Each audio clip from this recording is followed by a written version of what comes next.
Olá, estudantes! Tudo bem? Sejam bem-vindos. Arrasta a poltrona ou a sua cadeira, se acomode no seu cantinho preferido, que vai começar a sua aula de História aqui no Dever em Casa, na TV.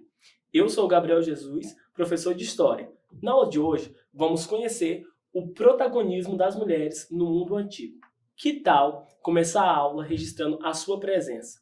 Aponte o celular para esse QR Code que aparece na sua TV, para eu saber que você participou da nossa aula. Sua interação é muito importante, combinado? Mas antes, vou passar algumas informações para vocês que estão nos assistindo. A aula de hoje é para as turmas do 6º ano do ensino fundamental. Irá trabalhar com a seguinte habilidade da BNCC: descrever e analisar os diferentes papéis sociais das mulheres no mundo antigo e nas sociedades medievais. E tem como objetivo compreender o protagonismo das mulheres com ênfase no mundo antigo. Fala pessoal, o tema da nossa aula é essencial para entendermos o contexto social que estamos vivendo. O papel da mulher no mundo antigo.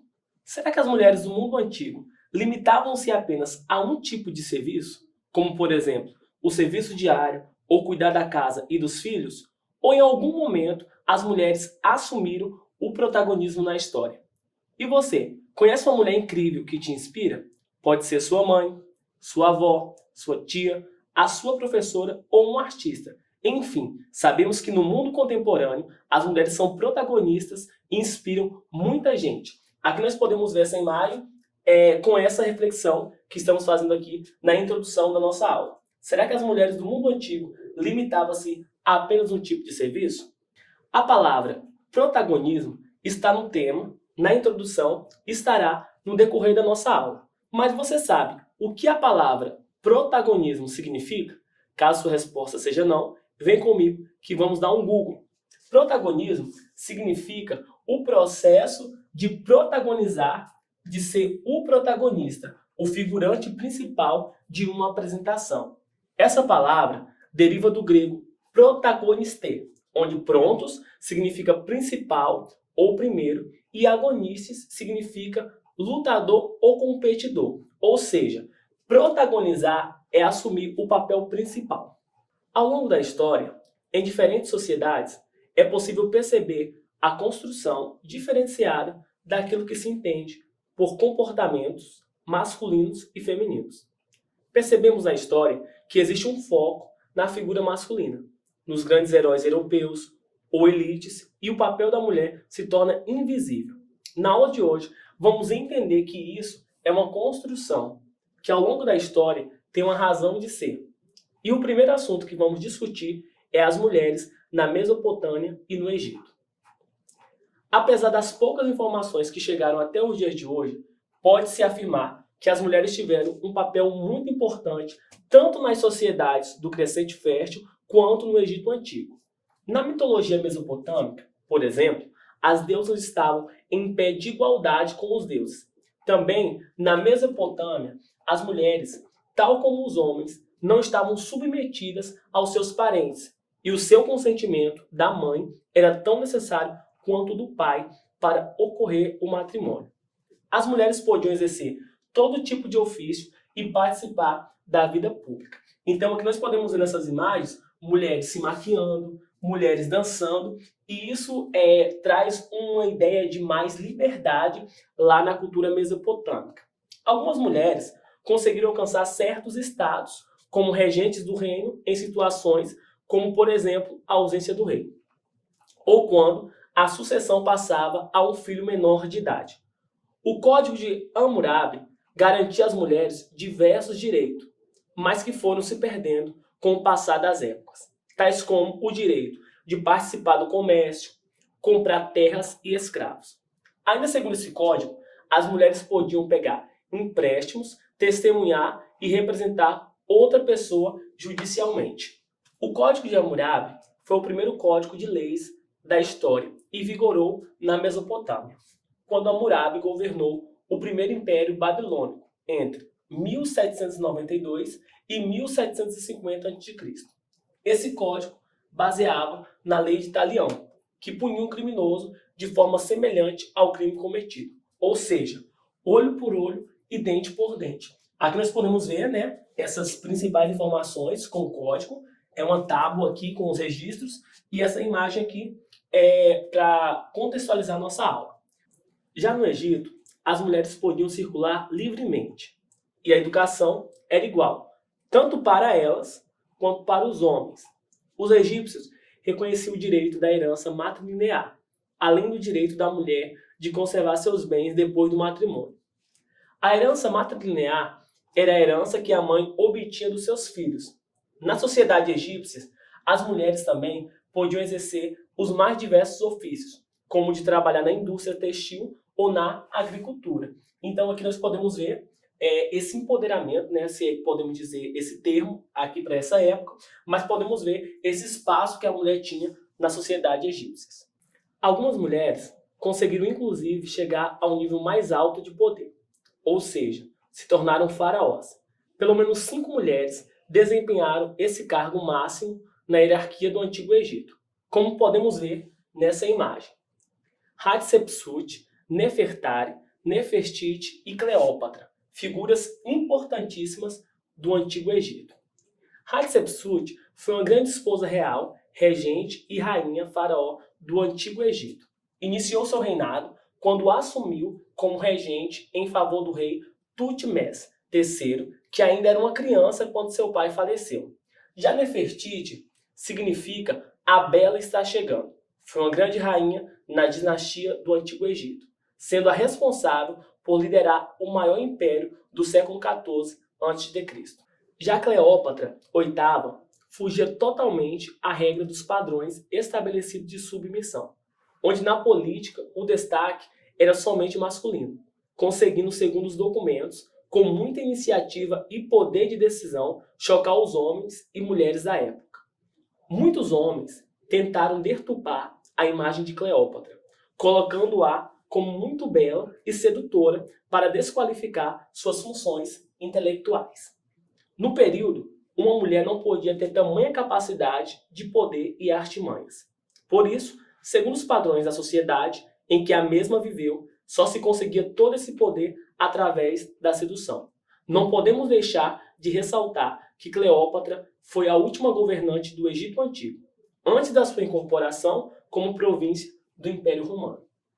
As esposas dos faraós, por sua vez, eram transmissoras dos direitos e soberania e podiam exercer de forma regencial o poder até que seus filhos chegassem à idade adulta.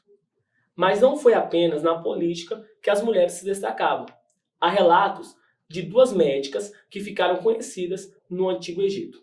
A primeira médica citada nos textos é Neferkara ou Nefe-Kara, médica obstetra que atuou na corte do faraó Sairá, na quinta dinastia. A outra médica mais citada nos textos foi Peseret, que atuou durante o reinado do faraó III, na dinastia do Novo Império. Então, algumas práticas médicas já eram exercidas por mulheres, ali gerando uma certa influência. Bem, agora vamos conhecer um pouco mais sobre as mulheres da Grécia Antiga. As cidades-estados gregas se organizavam politicamente de forma diferente uma das outras. Enquanto em Esparta vigorava um regime aristocrático de poder, onde somente um grupo privilegiado podia governar, em Atenas se desenvolveu um regime democrático, onde todo cidadão tinha o dever de se manifestar politicamente nos assuntos da cidade. No entanto, esse sistema democrático ateniense tem grande diferença se comparado àquilo que chamamos hoje de democracia. A principal dessas diferenças é o fato de que nem todos aqueles que habitavam a cidade tinham o título de cidadão. Somente era considerado cidadão os homens filhos de pai e mãe ateniense, descendentes de outros cidadãos. As mulheres, os estrangeiros e os escravizados, portanto, não tinham esse direito. Então, a partir de agora, vamos falar sobre essas mulheres espartana e ateniense. A visão que os gregos, mais especificamente os atenienses, tinham das mulheres era bastante limitada. As principais qualidades admiradas nas mulheres eram o silêncio, a submissão e a obediência. Segundo o que pensavam, as mulheres tinham um corpo imperfeito. Por isso, eram sempre representadas nas estátuas e imagens com vestimentas, enquanto os homens eram sempre representados nus, já que o corpo do homem era considerado perfeito. Os espartanos, porém, costumavam representar as mulheres também nuas, o que eram vistos pelos atenienses como um indício de decadência da cidade de Esparta, onde as mulheres gozavam de direitos que as outras mulheres atenienses não tinham. As mulheres de Esparta eram famosas na Grécia Antiga por terem mais liberdade e direito do que qualquer outra mulher grega. Para seus contemporâneos, elas viviam uma extrema liberdade e exerciam mais autoridade que seus maridos. Reputação gerada da situação de quase igualdade das espartanas com os homens. Ao contrário das atenienses, as espartanas podiam possuir e herdar legalmente propriedade e geralmente eram mais inseridas no contexto geral da sociedade. Podiam pedir o divórcio livremente, sem correr o risco de perder seus bens pessoais e de se casar novamente. No caso de um segundo casamento, elas não tinham que abandonar os seus filhos do primeiro casamento, uma vez que a paternidade biológica não importava na maneira de criar os seus filhos. Então, em Esparta, as mulheres tinham essa fama por terem mais liberdade e direito do que em qualquer outra cidade grega. Esparta tinha um sistema de ensino organizado pelo Estado e obrigatório para todos, meninos e meninas. Para as meninas, o ensino visava formar mães fortes que, por sua vez, gerariam crianças fortes e saudáveis. O currículo começava aos 7 anos e inclui 2 componentes: o treinamento físico para fortalecer o corpo e o aprendizado de dança, poesia e música. Uma curiosidade é que a força das mulheres espartanas era famosa. Dizia-se que elas desafiavam o pretendente a uma luta e só se casavam com quem a vencesse. Então aqui nós podemos ver um tutor ali em Esparta educando as crianças. E aqui nós podemos ver sentados aprendendo tanto meninas quanto meninos. Cínisca, filha do rei Arquídamo II, foi uma espartana famosa. Ela foi a primeira mulher na história a vencer a corrida de carros nos Jogos Olímpicos de 396 a.C. e de 392 a.C. Um monumento à glória de Cínicas foi erguido em Esparta, num bosque de plátanos, onde eram realizadas cerimônias religiosas. Somente reis espartanos foram homenageados dessa maneira, e ela foi a primeira mulher a receber essa honra. Então, o que nós podemos ver as características dessa espartana. Ela era filha do rei, ela foi muito famosa e foi a primeira mulher a disputar um jogo olímpico. A vitória de Cínicas teve um impacto muito positivo no mundo antigo grego, estimulando outras mulheres a se inscreverem e muitas a ganharem a corrida de carro nos Jogos Olímpicos, como Eurileonilda, em 368 a.C. Hoje, essa princesa espartana é frequentemente usada como uma figura simbólica para o avanço social das mulheres. E apesar do forte contexto masculino, as mulheres do mundo antigo assumiram o protagonismo na história, deixando um legado forte e admirável, como podemos ver aqui nessa imagem, das mulheres aqui nas Olimpíadas, um evento que era mais para homens, né? E aí, pessoal, vamos de atividade? A proposta de hoje é um verdadeiro e falso, baseado em tudo que estudamos e aprendemos hoje. Deixaremos 15 segundos para cada pergunta. Boa sorte! A primeira afirmação é: no Egito, as mulheres podiam circular livremente e a educação era igual, tanto para mulheres quanto para os homens. Essa afirmação é verdadeira ou falsa? Tempo na tela.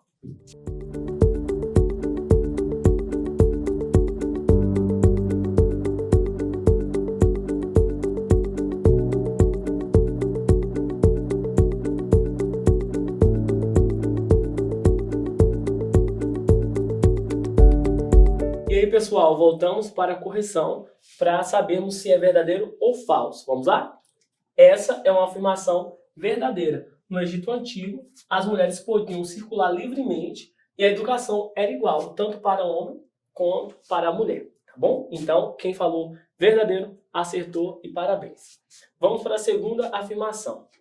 As mulheres de Esparta eram famosas na Grécia Antiga por não terem liberdade e direito. E aí, é uma afirmação verdadeira ou falsa? Tempo na tela e eu volto para a correção.